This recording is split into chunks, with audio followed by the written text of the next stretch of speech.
রথে এসে আমার সঙ্গে এত বড় একটা জিনিস ঘটে যাবে আমি ভাবতেই পারিনি। Hello everyone, welcome to my channel. সবাইকে রথের অনেক শুভেচ্ছা।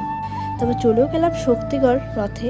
আর এই রথে আমি এর আগেও আসছিলাম দুইবার ফ্যামিলির সাথে ছোটোবেলায়, আর এখন আসলাম আমি আমার বরের সঙ্গে। আমার খুবই ঠান্ডা লেগেছে, তাই একটু ভয়েস ওভার দিতে প্রবলেম হচ্ছে, তাই সবাইকে সরি।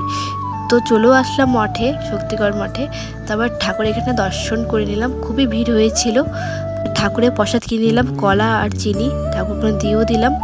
তারপর একটা খুব ভালো জিনিস ঘটছে বললাম না, সেই জিনিসটি হলো ঠাকুরের পায়ের ফুল পেয়েছি আমি আমি খুবই খুশি। এই সম্ভবটা আমার বরের জন্যই হয়েছিল, আমার বরই পেয়েছিল। আর কলা তুলসী পাতা পেয়েছি। তারপর চলে গেলাম কানের দেখতে। আর মেলায় আসছি, কানে না নিলে হয়, আর কানে খুবই ভালো লাগে, তো কানে কিনে নিলাম। তারপর চলে গেলাম মেহেন্দি পড়ার জন্য। আর মেহেন্দিটা আমার বরই আমাকে পড়তে বললো। তো ফার্স্ট টাইম পড়লাম, কেমন লাগছে সবাই কমেন্ট করে একটু বলো। তারপর আমি এগুলোর কাছে থাকি। আজকে ভিডিওটা এতটুকুই, ভালো লাগলে লাইক কমেন্ট শেয়ার। সবাই টাটা।